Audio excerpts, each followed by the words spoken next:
العالمين الرحمن الرحيم مالك يوم الدين إياك نعبد وإياك نستعين اهدنا الصراط المستقيم صراط الذين أنعمت عليهم غير المغضوب عليهم ولا الضالين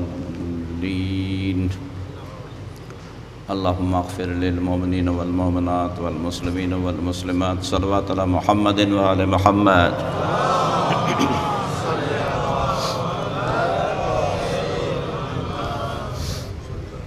मौला पाक की बारगाह में पंहिंजी हाज़िरी यकीनी बनाइण जे लाइ हिकिड़ी बुलंद सलावत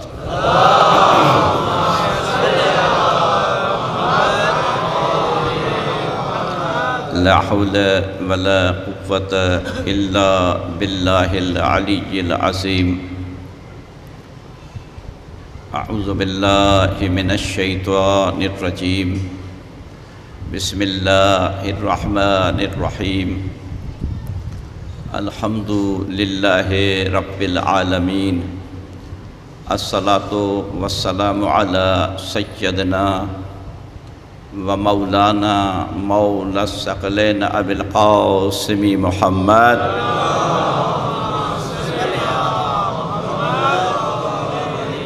व आलिहि तय्यबीन ताहिरीन अल मासूमीन अल मज़लूमीन अल्लज़ीना अज़हबल्लाहु अन्हुमुर रिज्स व तहहरहुम तत्हीरा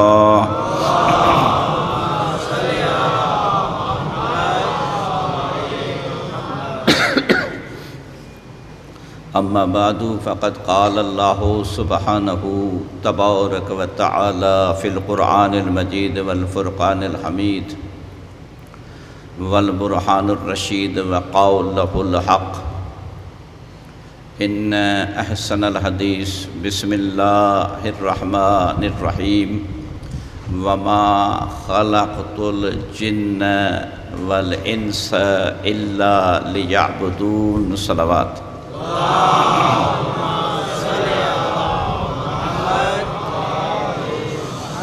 अज़ादारान सैयद मज़लूम आशिक़ान अहलबीत आशिक़ान इल्म अहल दानिश अहल फ़िक्र बारगाह मलकूती बारगाह नूरानी बारगाह इश्क बारगाह अक़ीदत बारगाह मवद्दत बारगाह करम इलाही सआदत ऐं सरफराज़ी जे हिन पाक ऐं मुक़द्दस हाज़िरी में तव्हांजी असांजी हाज़िरी अल्लाह तबारक ताला क़बूल फ़रमाए कि हमेशह क़ल्ब हिते सेकिल थींदा आहिनि क़ल्बनि खे जिला मिलंदी आहे क़ल्बनि खे रोशनी मिलंदी आहे शऊर जी इर्तिका थींदी आहे फ़िक्र जी बुलंदी आज़ादारी सैयद शुहदा जे हिन पाक ज़िक्र में इंसान जी वजूद में ईंदी आहे ख़ुदा तव्हांखे सलामत रखे आबाद व शाद रखे तव्हांजी समा ख़राशी अॼु टी गुफ़्तगू आहे तव्हांखे ज़हमत ॾिनी आहे तकलीफ़ ॾिनी आहे मौज़ू असांजो करबला मज़हर-ए-इबादत आहे आयत मुबारका क़ुरान मजीद जे मुक़द्दस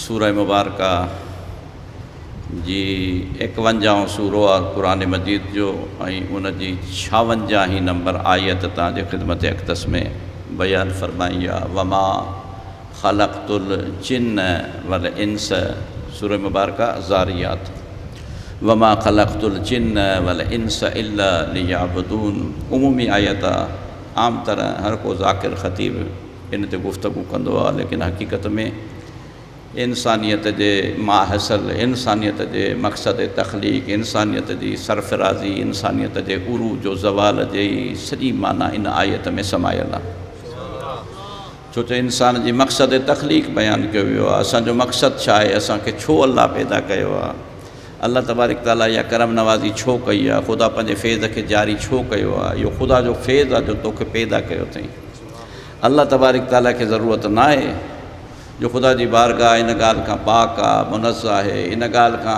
काफ़ी बुलंद ऐं मथां ई आहे सुभान अल्लाह अम्मा यसिफ़ून कि ख़ुदा जी पाक ज़ात आहे जेके तव्हां सिफ़तूं कयो था जेके तव्हां सम्झो था अल्लाह खे ईअं अल्लाह न आहे ऐं वरी जेकॾहिं केरु इहा दावा करे त मां अल्लाह खे सम्झी वियो आहियां तव्हांजी ख़िदमत में मां हिकु तौहीद करबला जे मौज़ू ते बि गुफ़्तगू कई हुई त अल्लाह खे जेकॾहिं केरु दावा करे त मां सम्झी वियो आहियां त सम्झो त कूड़ थो ॻाल्हाए ख़ुदा ख़ुदा नाहे अल्लाह अल्लाह नाहे जंहिं ताईं कंहिंजी रसाई थी वञे अल्लाह ताईं कंहिंजी रसाई मुमकिन ई न आहे, छो त हू फुजूज़ ऐं बरक़ात जो उहो बहर बेकर आहे जंहिंखे को किनारो ई कोन्हे, जंहिंखे का हद ई कोन्हे।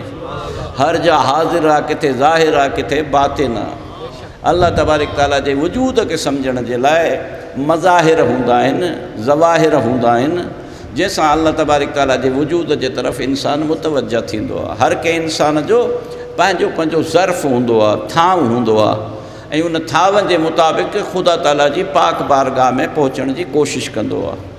को मानीअ ते सजदो कंदो आहे, को पैसनि ते सजदो कंदो आहे, को गाॾी मिलण ते सजदो कंदो आहे, को औलाद मिलण ते सजदो कंदो आहे। ख़ुदा इन खां इलाही बाला आहे। सलवात पढ़ो मोहम्मद वाले मोहम्मद जी ज़ात ते।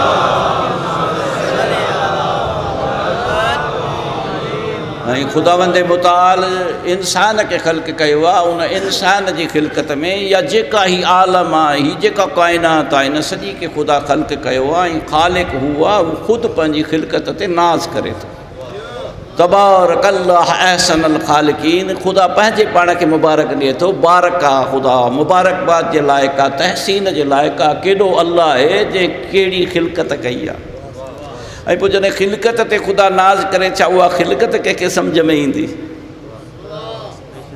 जॾहिं अल्लाह सम्झ में नथो अचे त जंहिं ख़िलक़त ते ख़ुदा जो नाज़ हुजे, जंहिं ख़िलक़त जे लाइ ख़ुदा ख़ुदि कलाम करे त सॼी काइनात जो हम्द आहे त मुंहिंजे लाइ आहे, सॼी काइनात मुंहिंजे लाइ हम्द करे थी। युसब्बिहु लिल्लाहि मा फिस समावाति व मा फिल अर्ज़। दुनिया आसमाननि ज़मीननि में हर शइ मुंहिंजी तस्बीह करे थी, ख़ुदा जो हम्द करे थी, ख़ुदा जो ज़िक्र करे थी, ख़ुदा जी इबादत करे थी, ख़ुदा खे सजदो करे थी। यानी काइनात जो ज़र्रो ज़र्रो ख़ुदा जो हम्द करे। ख़ुदा चए अल्हम्दुलिल्लाह, कुल अल्हम्दुलिल्लाह। ये मुस्तफ़ा चओ त हम्द कंहिंजो आहे, सना कंहिंजी आहे, वाखाण कंहिंजी आहे, अल्लाह जी आहे। कुल हम्दुलिल्लाह, ख़ुदा चए थो हम्द कंहिंजो आहे, अल्लाह जो आहे। सना कंहिंजी आहे, अल्लाह जी। अल्लाह एॾो बुलंदो बाला आहे। ख़ुदा चए थो सलामुन अला इबादिहिल्लज़ीन। सलवात ही कौन पढ़ी था?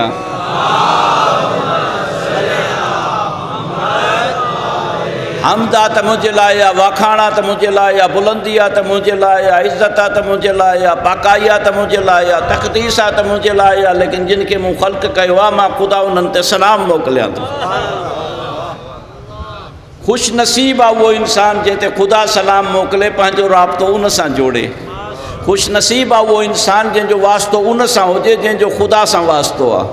जंहिंखे ख़ुदा मोहबत करे, अल्लाह अकबर, ख़ुदा मोहबत करे। ऐं ख़ुदा जी मोहबत काई मामूली ॻाल्हि थोरी आहे कि ख़ुदा जंहिंसां मोहबत करे, ख़ुदा जी मोहबत तमामु मथां ई आहे कि ख़ुदा उन सां मोहबत करे। इन मंज़िल ते पहुचण जे लाइ सिर्फ़ु 2 आयतूं तव्हांजी ख़िदमत में पेश कयां। लेकिन इन मक़ाम ऐं मंज़िल खे सुहिणे लतीफ़ बि चयो आहे, पाण ई ख़ूब ख़ल्क़ियास, पाण ई तालिब तिन जो ख़िलक़त जो आशिक़ आहे। यानी मूं कहिड़ी न कहिड़ी ख़िलक़त कई आहे, कहिड़ी कहिड़ी ख़िलक़त कई आहे। ख़िलक़त जे कमाल जो नालो छा आहे? मोहब्बत, इश्क़। ये मोहब्बत इश्क़ ख़ुदा ख़ल्क़ कयो आहे। इहो ख़ुदा पाण चयो, मां लिकल ख़ज़ानो हुउसि, मुंहिंजी चाहत इहा हुई त मां ज़ाहिर थियां। इहा चाहत इलाही आहे, इहा ख़्वाहिश ख़ुदा जी आहे। ख़ुदा जी चाहत जो नालो छा आहे? ख़ुदा चए थो मां ज़ाहिर थियां। त या अल्लाह तूं ज़ाहिर थिए त कंहिंखे ख़ल्क़ कई जंहिं मां तुंहिंजो वजूद ज़ाहिर थिए? अव्वल मा ख़लक़ल्लाहु नूरी। सभ खां पहिरें जेकॾहिं ख़ुदा काइनात में शइ ख़ल्क़ कई आहे त उहो असांजो नूर आहे। तवज्जो हुजे इन मक़ाम ते। अल्लाह हैदरी जज़ाकल्लाह जज़ाकल्लाह, मौला सलामत रखे कि इन मक़ाम खे जेकॾहिं सम्झी वञो, ख़ुदा जी बारगाह में सम्झी वञो त अबदियत ऐं इबादत ऐं करबला जी इन मंज़िल खे सम्झंदो। कि तॾहिं चयुमि त मुक़दमाती तौर ते तव्हां ख़ुशि नसीब आहियो। तव्हांजो ताल्लुक़ उन पाक मुस्तफ़ा सां आहे, तव्हांजो ताल्लुक़ उन मुहम्मद सां आहे जंहिंजो नालो ई ख़ुदा मुहम्मद रखियो आहे, जंहिंजो नालो ई मुहम्मद आहे। वल्लज़ीन आमनू अशद्दु हुब्बन लिल्लाह। उहे ईमानदारो जेके ईमान रखो था, जेके यकीन आहे ख़ुदा ते, उहे छा कंदा? उहे ख़ुदा सां इश्क़ कंदा, ख़ुदा सां मोहबत कंदा। दुनिया ख़ुदा सां मोहबत जे पोयां हली पई, बाबा असांखे कुझु न खपे, बसि अल्लाह खपे, कुझु न खपे, अल्लाह खपे, अल्लाह काफ़ी आहे, अल्लाह काफ़ी आहे। बाबा ईअं आहे छा? जेकॾहिं अलाह काफ़ी हुजे हा त पोइ त इब्लीस लाइ अलाह काफ़ी हो। इब्लीस चयो मुंहिंजे लाइ अलाह काफ़ी आहे। इब्लीस खे अलाह चयो हिनखे तूं सजदो कर, हिनखे तूं झुक। जंहिंजे तरफ़ झुकायई न झुकियो, ख़ुदा चयो मां मना कयो। तोखे कंहिं मना कयो? अल्लाह जी ख़िलकत खे मञण वारो आहे, चए तो मूंखे ख़ल्क़ कयो आहे। जॾहिं ख़िलकत तुंहिंजी इहा आहे त तो मूंखे बाहि मां ख़ल्क़ कयो आहे, हिनखे मटी मां ख़ल्क़ कयो आहे, जंहिंजे करे मां हिनखे सजदो न कंदुसि। अल्लाह चयो हुकुम त मुंहिंजो, तंहिंजे करे रांदा ई दरबार आई। हाणे क़यामत ताईं चई मूंखे इजाज़त ॾे, क़यामत ताईं अल्लाह खे बि मञे पियो, क़यामत खे बि मञे पियो। माना जे अल्लाह खे मञण ऐं क़यामत खे मञणु एॾो अहमियत रखंदो हुजे हा त पोइ सभ खां वधीक शैतान जी अहमियत हुजे हा, इब्लीस जी अहमियत हुजे हा। लेकिन ख़ुदा जॾहिं झुकायोसि होॾां न झुकियो। ऐं क़ुर मजीद जे शुरूआत में ई अल्लाह इशारो करे छॾियो आहे। मां तव्हां वटि बारहा हर साल पढ़ी चुकियो आहियां। जेॾी महिल कैटेगरीज़ इंसाननि जी ख़ुदा बयानु कई आहे, ईमान जी कैटेगरी बयानु कई आहे, त पहिरें पहिरें जेका ख़ुदा वंदे मुताल पहिरें सुफ़े ते तारुफ़ करायो आहे, त पंहिंजो तारुफ़ न करायो। क़ुर मजीद त हर कंहिंजे घर में आहे न, पंहिंजो तारुफ़ करायां। ख़ुदा चई अल्लाहु ला इलाहा इल्ला हुवल हय्युल क़य्यूम ला ताख़ुज़हु सिनतुन वला नौम। इहा ॻाल्हि पहिरें सुफ़े ते न कई अथई। पहिरें सुफ़े ते छा चई? बिस्मिल्लाहिर रहमानिर रहीम अलिफ लाम मीम ज़ालिकल किताबु ला रैब फ़ीह। हे जो तो बुक खोलियो आहे, जो किताब खोलियो आहे, तूं सम्झी तो आम किताब आहे, हिन में को शक शुबे जी गुंजाइश न आहे। हीअ छा आहे? चए हुदल लिल मुत्तक़ीन, हीअ मुत्तक़ीन जे लाइ हिदायत आहे। यानी पहिरें तारुफ़ तोखे कराई त कोई अहिड़ा इंसान बि आहिनि जेके हिन किताब खां अॻे मुत्तक़ी आहिनि। अल्लज़ीन युमिनून बिल ग़ैब। या अल्लाह पंहिंजी ॻाल्हि कर न, हे कंहिंजी ॻाल्हि पियो करी? अल्लाह चयो कुझु अहिड़ियूं शख़्सियतूं आहिनि जंहिंजे ज़िक्र खां सवाइ किताब जो मुहाद नामुकम्मिल आहे। पेश लफ़्ज़ लिखबो आहे, किताब जी इब्तिदा कबी आहे, उतां ई ख़बर पवंदी आहे त किताब जो मज़मून छा थो चए। पहिरीं कैटेगरी इहा ॿुधाई, अल्लज़ीन युमिनून बिल ग़ैब व युक़ीमून सलात। उहे जिन जो ग़ैब ते ईमान आहे, उहे जिन जेके निमाज़ खे क़ाइमु कंदड़ आहिनि। व मिम्मा रज़क़नाहुम युनफ़िकून। ऐं जेको हुन मालिक वटां मिले थो, तफ़सील में मां तव्हां वटि पढ़ी चुको आहियां, तंहिंजे करे नथो वञा, लेकिन इशारतन मिम्मा रज़क़नाहुम युनफ़िकून, जेको हुतां मिलेनि थो हिते ॾेई था छॾनि। हिननि जी ख़ासियत इहा आहे।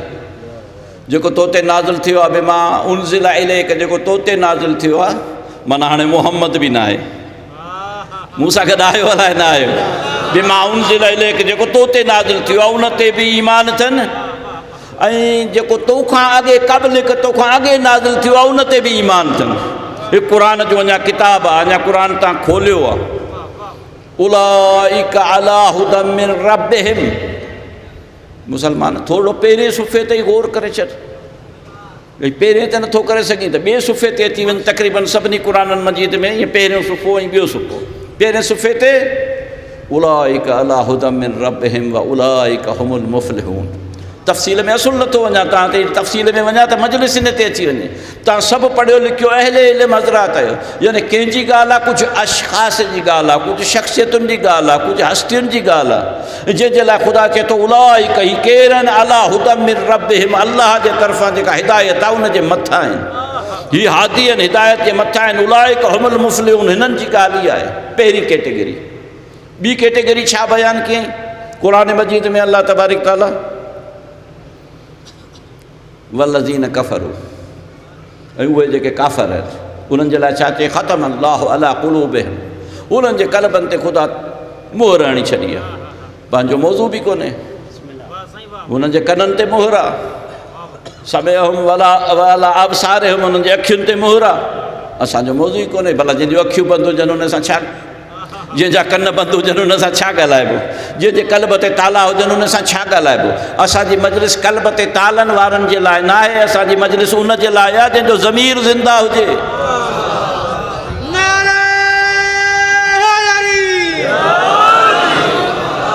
आज़ाद इंसान हुजे, हुर्रियत पसंद इंसान हुजे, गैरतमंद इंसान हुजे, ज़मीर वारो इंसान हुजे, हक़ परस्त इंसान हुजे, शुजा इंसान हुजे, वफ़ा सां प्यार करण वारो इंसान हुजे, सच सां प्यार करण वारो इंसान हुजे, ज़ालिम खां नफ़रत करण वारो, मज़लूम जी हिमायत करण वारो मजलिस में अचे।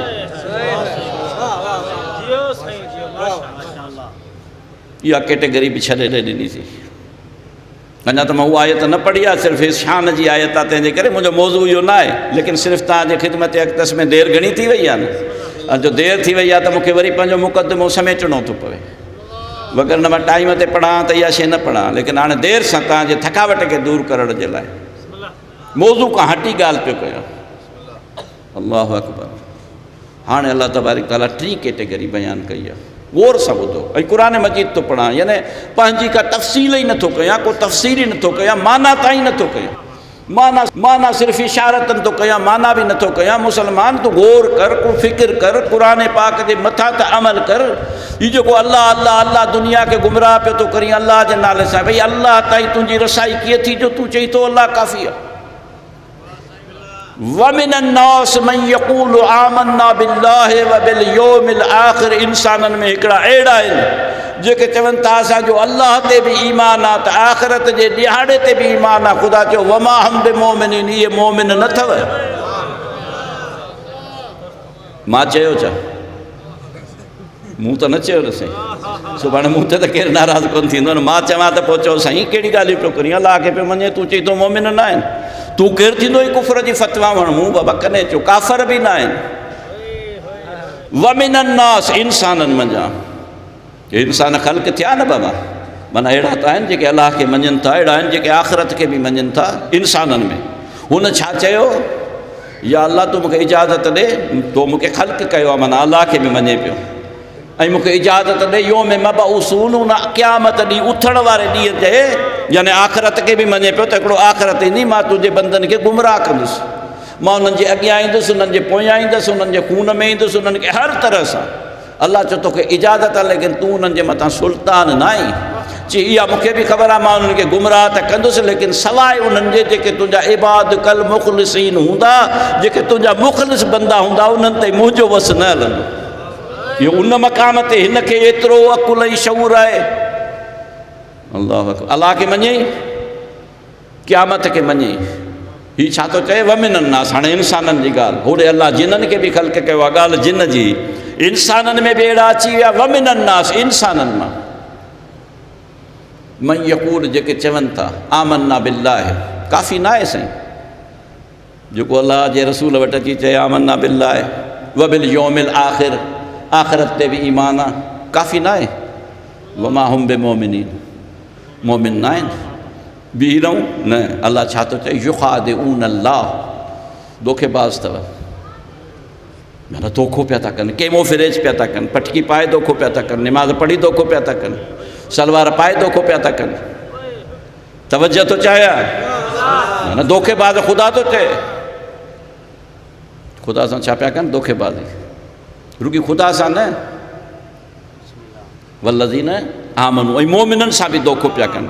यानी ॻाल्हि त ख़ुदा सॼी खोले छॾी, बाक़ी तफ़सीर करण जी कहिड़ी ज़रूरत आहे?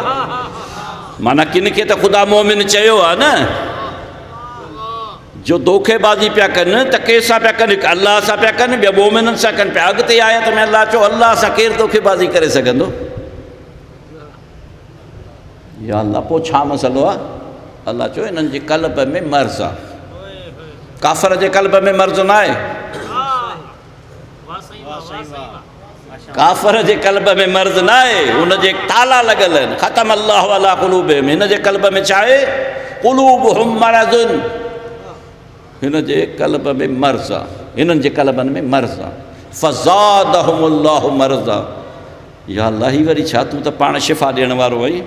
शिफ़ा जो त कारखानो तुंहिंजो आहे। असां त डॉक्टरनि वटि लिखियलु ॾिठो आहे, वा इज़ा मरज़तु फ़हुव यशफ़ीन, जॾहिं बि मां मरीज़ थींदो आहियां त शिफ़ा अलाह ॾींदो आहे। या अल्लाह, हीउ कहिड़ो मर्ज़ आहे जंहिंजी इलाज ई कोन्हे? फ़ज़ादहुमुल्लाहु मर्ज़ा। या अल्लाह, तूं हिन जो मर्ज़ वधाईंदो पियो वञी। अल्लाहु अकबर। नाराज़ न थी वञो, मां किथे खां काॾे हलियो वियुसि। हाणे वरी साबित बि कयां त मर्ज़ कहिड़ो आहे। भई शुगर जो मरीज़ शुगर खाईंदो त बीमार थींदो कोन थींदो? इहो थींदो त शुगर खाए त इलाज थी वञेसि। ब्लड प्रेशर जो मरीज़ हाई ब्लड प्रेशर अथसि, लूणु खाईंदो त अञा वधंदुसि या न वधंदुसि? यानी मर्ज़ जो इलाज थींदो न। पर जेकॾहिं उनखे अञा बि शुगर ॾिजे, फ़ज़ादहुमुल्लाहु मर्ज़ा थींदो या न थींदो? अल्लाह तबारक ताला हिकु ज़िक्र खे बुलंद कयो आहे। वरफ़अना लक ज़िक्र के मुस्तफ़ा, तुंहिंजे ज़िक्र खे असां बुलंद कयो आहे। जीअं जो ज़िक्र मुस्तफ़ा जो बुलंद थो थिए, हिन जे क़ल्ब में मर्ज़ वधंदो थो वञे। जीअं जो ज़िक्र अली मुर्तज़ा जो बुलंद,